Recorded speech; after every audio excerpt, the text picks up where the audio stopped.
ফলে আমাদের সদস্য সচিব যেমনটা বললেন যে আমরা সেই বিষয়টা নিশ্চিত না হওয়া পর্যন্ত আমরা জুলাই সনদে স্বাক্ষরের যেই অনুষ্ঠান বা যেই আয়োজনটা চলতেছে সেখানে আমরা নিজেরা অংশীদার হব না। এই সামগ্রিক প্রেক্ষিতে আমরা কয়েকটি বিষয় তুলে ধরছি সরকারের কাছে, ঐক্যমত্য কমিশনের কাছে, কারণ আমরা চাই যে এই পুরো প্রক্রিয়াটা সফল হোক। প্রথমত, জুলাই সনদ বাস্তবায়ন আদেশ, এই আদেশের খসড়া সনদ স্বাক্ষরের আগেই প্রকাশ করতে হবে।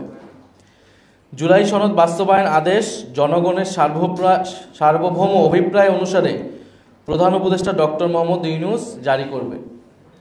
অর্থাৎ আমরা বলতেছি যে জুলাই সনদ স্বাক্ষরের আগেই সনদ বাস্তবায়নের যে আদেশটা হবে সেই আদেশের খসড়াটাতে আমাদের আগে ঐক্যমত হতে হবে।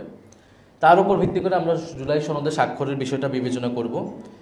ফলে সেই আদেশের টেক্সট যেটা, তার খসড়া এবং এই আদেশটা আমরা বলেছি যে এটা ডক্টর মোহাম্মদ ইউনূস, তিনি যেহেতু জুলাই গণ অভ্যুত্থানের শক্তিতে সরকার গঠন করেছেন, যদিও পরবর্তীতে 106-এর মতামত নেওয়া হয়েছে, কিন্তু তার মূল উৎসটা, বৈধতার উৎসটা হচ্ছে জুলাই গণ অভ্যুত্থান। ফলে এই জুলাই সনদের বৈধতার উৎসটা হতে হবে জুলাই গণ অভ্যুত্থান। সেই জায়গা থেকে সেটা প্রেসিডেন্ট নয়, বরং হেড অফ দি গভর্নমেন্ট হিসেবে ডক্টর মোহাম্মদ ইউনূস সেটি জারি করবেন। দ্বিতীয়ত, জুলাই সনদের 84টি বিষয় রয়েছে, সেই 84টি বিষয় একত্রে গণভোটে যাবে।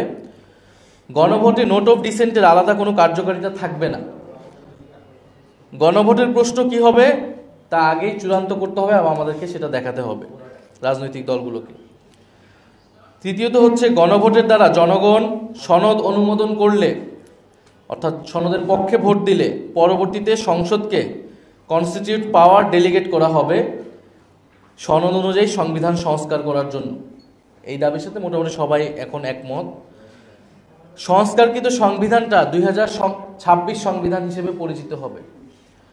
ফলে এটাও আমাদের কাছে কিন্তু এখন স্পষ্ট হয়নি যেটা কি সংশোধনী হবে না এটা 2000 যেটা রেফারেন্স পয়েন্টে কি হবে। ফলে আমাদের দাবি থাকবে এটা যেহেতু কনস্টিটিউট পাওয়ার ডেলিগেট করা হবে সংসদকে এবং গণভোটের মাধ্যমে জনগণের একটা অনুমোদন নেওয়া হবে, ফলে এই সংবিধানটা সংস্কারকৃত 2026 সংবিধান নামেই পরিচিতি লাভ করবে এবং রেফারেন্স পয়েন্টটা এই 2026 হবে। আমরা এই তিনটি দাবি উল্লেখ করতেছি, যে তিনটি বিষয় পরিষ্কার হওয়ার পরেই জুলাই সনদ স্বাক্ষরের যে অনুষ্ঠান সেই অনুষ্ঠান হতে পারে এবং সেখানে আমরাও অংশগ্রহণ করতে স্বাচ্ছন্দ্য বোধ করব।